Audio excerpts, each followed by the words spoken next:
علیکم ورحمۃ اللہ وبرکاتہ۔ الحمدللہ میں خیریت سے ہوں، امید کرتی ہوں کہ آپ سب بھی خیر و عافیت سے ہوں گے۔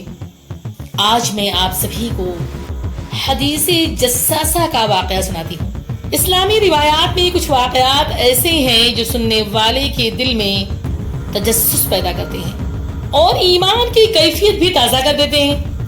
انہی میں سے ایک نہایت مشہور روایت ہے حدیث جساسہ، جو صحیح مسلم میں مذکور ہے۔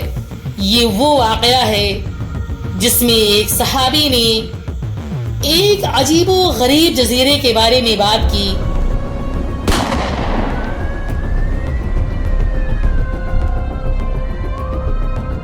ایک پر اسرار مخلوق کے بارے میں بات کی اور ایک بندھے ہوئے شخص کا ذکر کیا، جس کے بارے میں بعد میں معلوم ہوا کہ وہ دجال ہے۔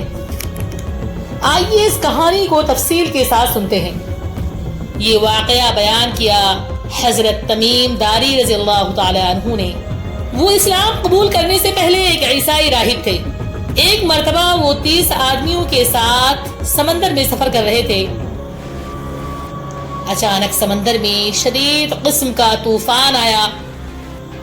کئی دنوں تک کشتی لہروں کے رحم و کرم پر رہی، یہاں تک کہ وہ ایک نامعلوم جزیرے کے قریب جا لگی۔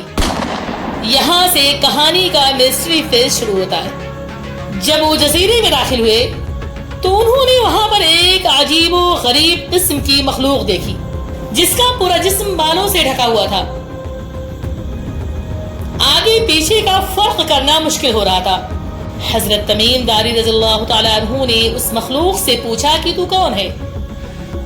اس نے جواب دیا، جساسہ۔ عربی زبان میں جساسہ کا مطلب ہے جاسوسی کرنے والی، خبریں دینے والی۔ جساسہ نے کہا، اس عمارت کے اندر جاؤ، وہاں پر ایک شخص تمہارا انتظار کر رہا ہے۔ حضرت تمیم داری رضی اللہ تعالی عنہ اپنے ساتھیوں کے ساتھ اس عمارت میں داخل ہوئے۔ کیا دیکھتے ہیں کہ وہاں پر ایک شخص زنجیروں میں جکڑا ہوا ہے۔ اس کے ہاتھ اور پاؤں گھٹنوں سے جڑے ہوئے ہیں۔ اس نے فوراً سوالات شروع کر دیے۔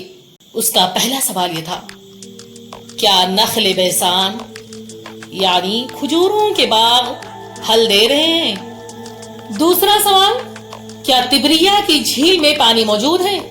تیسرا سوال، کیا نبی امی صلی اللہ علیہ وآلہ وسلم مکہ سے مدینہ جا چکے ہیں؟ چوتھا سوال، کیا عرب کے لوگ ان کی اطاعت کر رہے ہیں؟ یہ سوالات سن کر اندازہ ہوتا ہے کہ اس شخص کو دنیا کے بارے میں، دنیا کے حالات کے بارے میں بہت زیادہ جانکاری حاصل تھی، اور خاص طور پر وہ نبی کریم صلی اللہ علیہ وآلہ وسلم کے بارے میں جاننا چاہتا تھا۔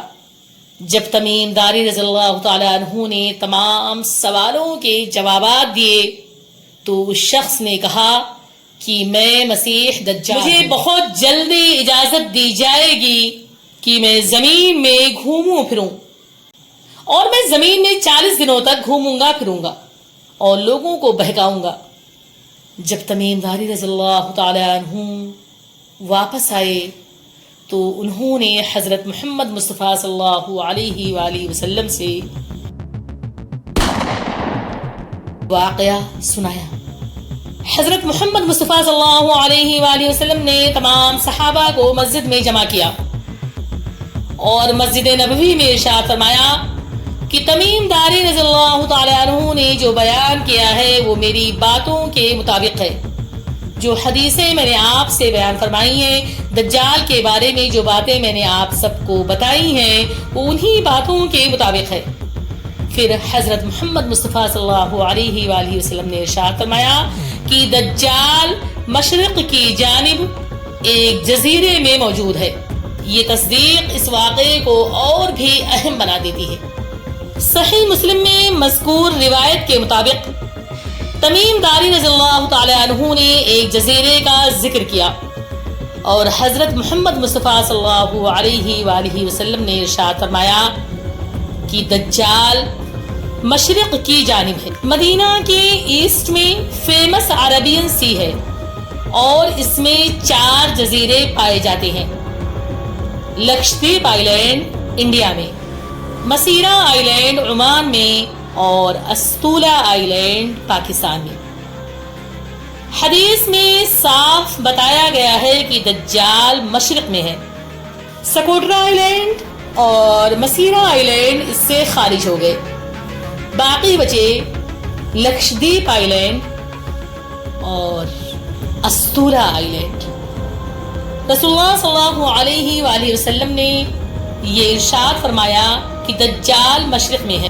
اگر ہم مدینہ سے ایک سیدھی لائن کھینچیں تو وہ پاکستان کے استولا آئی لینڈ کے ٹھیک اوپر سے گزرتی ہے۔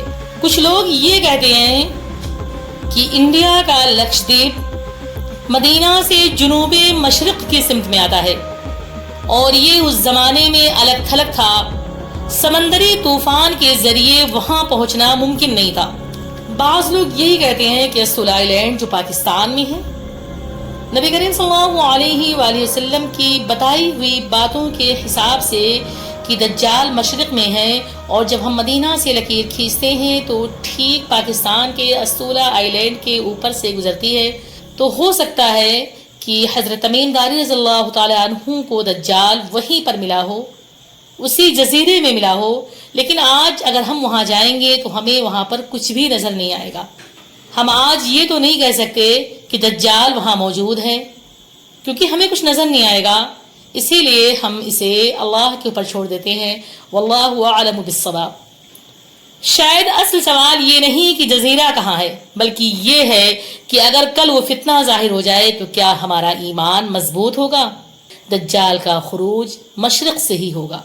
اللہ تبارک تعالی ہم سبھی کو کہنے سننے سے زیادہ عمل کی توفیق نصیب فرمائے اور دجال کے فتنے سے ہماری حفاظت فرمائے۔ آمین یا رب العالمین۔ السلام علیکم ورحمۃ اللہ وبرکاتہ۔